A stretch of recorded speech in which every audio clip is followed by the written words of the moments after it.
They threw Coca-Cola on a black woman at work. Her billionaire husband walks in and fires everyone. It was a Tuesday morning when Aisha Thompson walked into the sleek, glass-walled office of Pinnacle Marketing Solutions, her heels clicking softly against the polished floor. She carried herself with the quiet confidence of someone who had earned her place, her tailored blazer and skirt a testament to her professionalism. But the air shifted when she entered the open-plan office. Whispers followed her, eyes darted, and smirks flickered among a small group of her colleagues huddled near the coffee machine. Aisha, a black woman in her mid-30s, had grown accustomed to these subtle slights over her 3 years at the company, but today felt different. Today, the tension was palpable, and it would soon erupt into an incident that would shake the entire office to its core. A humiliating act involving a can of Coca-Cola that would cost everyone their jobs when her billionaire husband stepped through the door. Aisha settled at her desk, her computer humming to life as she opened her emails. She was the lead project manager for a major client campaign, a role she had fought tooth and nail to secure. Her inbox was already flooded with messages from her team, most of them marked urgent. She sighed, adjusting her glasses, and began sorting through the priorities. Across the room, a group of 4 colleagues, Mark, Jessica, Tyler, and Sarah, lingered near the break area, their voices low but sharp. "Did you see her walk in like she owns the place?" Jessica muttered, stirring her coffee with unnecessary force. Tyler smirked, leaning against the counter. "Yeah, always acting like she's better than us. What's she trying to prove?" Mark, the self-appointed leader of the group, chuckled. "Maybe she thinks she's untouchable. Let's see how she handles a little reality check." Sarah hesitated, glancing toward Aisha's desk. "Guys, maybe we shouldn't." "Relax, Sarah." Mark cut her off. "It's just a joke. She needs to lighten up." Aisha, oblivious to their conversation, was deep into a spreadsheet when her phone buzzed. It was a text from her husband, Marcus Thompson. "Running late for my meeting downtown. You holding up okay?" She smiled faintly, typing a quick reply. Same old, same old. Love you." Marcus was her rock, a man who had built a tech empire from nothing and still managed to make her feel like the center of his world. She set her phone down and refocused, unaware of the plan brewing just 20 feet away. The morning dragged on with the usual flurry of meetings and deadlines. Aisha led a briefing with her team, outlining the campaign's next steps. Her voice was steady, her points clear, but she noticed the smirks from Mark and Jessica, who sat at the back, whispering to each other. She ignored them, as she always did, and wrapped up the meeting. As the team dispersed, she headed to the break room to refill her water bottle. That's when it happened. Mark was standing by the fridge, a can of Coca-Cola in his hand. Jessica and Tyler were nearby, pretending to chat about work, but their eyes were on Aisha. Sarah lingered at the edge, looking uneasy. Aisha reached for the water dispenser, her back to the group. "Hey, Aisha," Mark called out, his tone deceptively casual. "You ever try a Coke shower?" Before she could turn, Mark popped the tab and shook the can, spraying a stream of soda across her back. The cold liquid soaked through her blazer, dripping down her skirt. Aisha froze, her breath catching in her throat. The room went silent, save for the fizzing sound of the can and Jessica's stifled giggle. Aisha turned slowly, her face a mask of controlled fury, but her eyes burned with humiliation and disbelief. "What the hell is wrong with you?" she said, her voice low but sharp enough to cut through the tension. Mark laughed, tossing the empty can into the sink. "Oh, come on, it's just a joke. Don't be so sensitive." Jessica chimed in, her voice dripping with mockery. "Yeah, Aisha, chill. It's just soda." Tyler smirked but said nothing, while Sarah looked at the floor, her face flushed. Aisha's hands clenched into fists, but she didn't respond. She wouldn't give them the satisfaction. Instead, she grabbed a handful of paper towels, dabbed at her soaked clothes, and walked back to her desk, her head held high despite the sting of humiliation. The office buzzed with whispers as she passed, some colleagues looking away, others staring openly. Aisha sat down, her jaw tight, and opened her laptop. She tried to focus, but her mind raced. This wasn't just a prank. It was a deliberate attack, a message that she didn't belong. She had dealt with microaggressions before, the subtle jabs about her hair, her accent, her work ethic, but this was different. This was public, blatant, and cruel. She typed a quick email to HR, her fingers trembling slightly as she detailed the incident. She hit send, then leaned back, taking a deep breath to steady herself. Meanwhile, across town, Marcus Thompson was wrapping up a board meeting at his company, Thompson Innovations. At 42, he was one of the youngest self-made billionaires in the tech world, his name synonymous with groundbreaking AI solutions.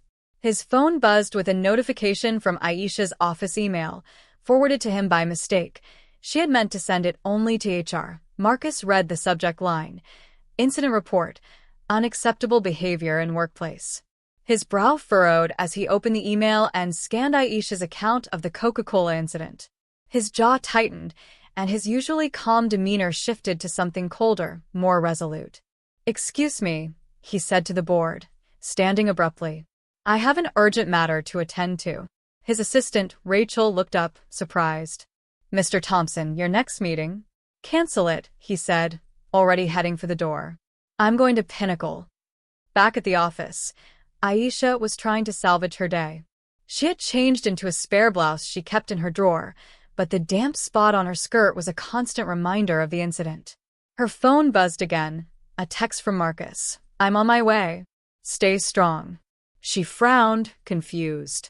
She hadn't told him about the incident, not wanting to burden him with her work drama. How did he know? Before she could reply, the office door swung open, and Marcus Thompson walked in. He was a tall man, impeccably dressed in a charcoal suit, his presence commanding attention. The room fell silent, every head turning to watch him stride through the open-plan office. Aisha's eyes widened as she stood, her heart racing. "Marcus?" she said, her voice barely above a whisper. "What are you doing here?" He didn't answer immediately. Instead, he walked straight to her desk, his eyes scanning the room. The whispers started again, colleagues exchanging confused glances. Most of them knew Aisha was married, but few had met Marcus, and even fewer knew the extent of his wealth and influence. "Aisha," he said, his voice calm but firm. "I got your email. Are you okay?" She nodded, though her eyes betrayed the hurt she felt. "I'm fine. It was just stupid. I've already reported it to HR." Marcus's gaze hardened. "Stupid?" No. "This isn't stupid. It's unacceptable." He turned to face the office, his voice rising just enough to carry. "Who did it? Who thought it was okay to throw a drink on my wife?" The room went deathly quiet. Mark, Jessica, and Tyler exchanged nervous glances, while Sarah shrank back, her face pale. No one spoke. Aisha touched Marcus's arm, her voice low. "Marcus, let HR handle it. It's not worth—" "No," he interrupted, his tone unwavering. "This isn't just about you, Aisha. This is about respect, about dignity. No one gets to treat you or anyone like that and walk away." He stepped forward, addressing the entire office. "I'm Marcus Thompson, and I don't tolerate disrespect in any workplace, especially not toward my wife. Whoever did this, step forward now." Mark cleared his throat, trying to play it off. "Look, man, it was just a prank. No need to make a big deal out of it." Marcus's eyes locked onto Mark, and the air seemed to thicken. "A prank? You think humiliating someone at their job is a prank? What's your name?" Mark hesitated, then squared his shoulders. "Mark Daniels. And you?" Marcus pointed to Jessica, who was trying to blend into the background. "Jessica Reed," she said, her voice small. "Tyler Hayes," Tyler added reluctantly, sensing the situation spiraling. Marcus nodded, committing their names to memory. He turned to the rest of the office. "Anyone else involved? Speak now, or I'll find out myself." Sarah's hand twitched, but she stayed silent, her eyes fixed on the floor. Aisha watched, her heart pounding. She didn't want this to escalate, but she knew Marcus wouldn't let it go. He pulled out his phone and dialed a number, his voice calm but authoritative. "David, it's Marcus. I need you to pull up the ownership records for Pinnacle Marketing Solutions. Yeah, right now. The office was frozen, every employee hanging on his words. David, Marcus's lawyer, was on the line in seconds. After a brief exchange, Marcus ended the call and looked at Aisha. This company is partially owned by a subsidiary of one of my holding companies. I didn't realize it until now, but that makes this my problem. Aisha's eyes widened. Marcus, you don't have to. I do, he said, his voice softening for her but firm. He turned back to the office. As of this moment, Mark Daniels, Jessica Reed, and Tyler Hayes are terminated. Pack your things and leave. Mark's face reddened. You can't do that. You don't even work here. Marcus didn't flinch. I don't need to work here to know who owns this company. And I'm not done. HR will be conducting a full investigation into the culture here. Anyone who knew about this and did nothing, you're on notice. The office manager, Karen, who had been watching from the sidelines, stepped forward, her voice shaky. Mr. Thompson, I assure you, we take these matters seriously. We'll handle it internally. Marcus shook his head. You had your chance, Karen. My wife has been dealing with this kind of nonsense for years, and where was your oversight? I'm scheduling a meeting with the board tomorrow. Until then, this office is on lockdown. No one leaves until HR collects statements from everyone. Aisha stood beside him, her emotions a mix of gratitude and unease. She didn't want to be the reason for such upheaval, but she couldn't deny the relief of seeing her husband take a stand.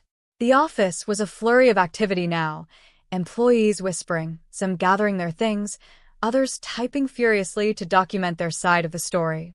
Mark, still defiant, grabbed his jacket. This is ridiculous. You're going to regret this, Thompson. Marcus didn't respond, his focus on Aisha. He took her hand, his voice low. You don't have to stay here. Come with me. She shook her head. I have work to finish. I'm not letting them run me out. He nodded, a faint smile breaking through his stern expression. That's my Aisha. As Marcus left to meet with his legal team, the office remained in chaos. HR scrambled to collect statements, while Mark, Jessica, and Tyler were escorted out by security. Sarah, who had stayed silent, approached Aisha's desk later that day, her voice trembling. Aisha, I'm so sorry, she said. I didn't know they were going to do that. I should have said something. Aisha looked at her, her expression unreadable. You didn't stop them, Sarah. That's the problem. Sarah nodded, tears in her eyes, and walked away. Aisha turned back to her computer, her resolve hardening. She had spent years proving herself in spaces that didn't always welcome her, and she wasn't about to let one incident, or one can of Coca-Cola, define her. By the end of the week, Pinnacle Marketing Solutions was under new management. Marcus's team had conducted a swift audit, uncovering a pattern of unchecked hostility in the workplace. Several employees were let go, and a new diversity and inclusion policy was implemented. Aisha, despite the chaos, continued her work, her reputation as a leader only growing stronger. Marcus never spoke publicly about the incident, but those who knew him understood one thing: he didn't make empty threats. And Aisha, though shaken, emerged with a renewed sense of purpose, knowing that her husband's love and her own resilience were an unbreakable combination.